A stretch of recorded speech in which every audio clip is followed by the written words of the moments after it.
अस्सलाम वालेकुम, मैं रिजवान चौधरी वतन टीवी की तरफ से।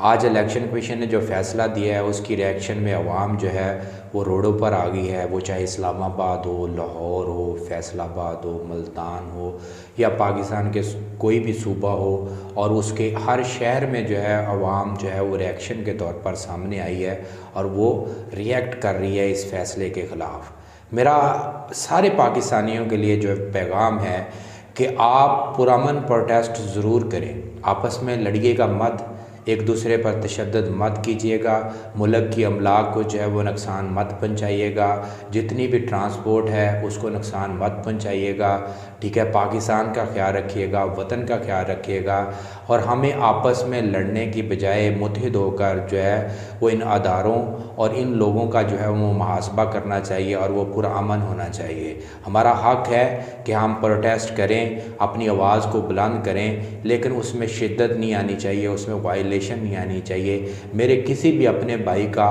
पाकिस्तानी का जो है वो नुकसान नहीं होना चाहिए, चाहे वो गरीब है, चाहे वो बिज़नेसमैन है, चाहे वो कोई ट्रक ड्राइवर है, चाहे वो ट्रांसपोर्ट का मालिक है, किसी को कोई नुकसान नहीं पहुंचना चाहिए।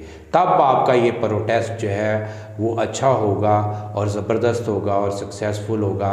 तब आप शो करेंगे कि आप बाशऊर और अच्छे पाकिस्तानी हैं। अगर आप अपना ही नुकसान करेंगे, अपने ही लोगों को मारेंगे, आपस में ही लड़ेंगे, तो उससे क्या होगा? मुल्क का नुकसान होगा, आम लोगों का नुकसान होगा, पाकिस्तानियों का नुकसान होगा। तो इसलिए ज़रूरी है कि आप जो भी काम करें वो पुरअमन हो, अच्छा हो और अच्छा प्रोटेस्ट करें। आपका हक़ है, लेकिन हक़ का इस्तेमाल जो है वो बेहतर होना चाहिए, आइन और कानून के मुताबिक होना चाहिए। वतन जब भी कोई इस तरह का इंसिडेंट होता है उस पर इंफॉर्मेशन देता है, उस पर गाइड करता है, उस पर अवेयरनेस देता है। तो मेरे भाइयों, इस चीज़ का आप ख़ास ख्याल रखिएगा। वतन से रिजवान चौधरी को इजाज़त दीजिए।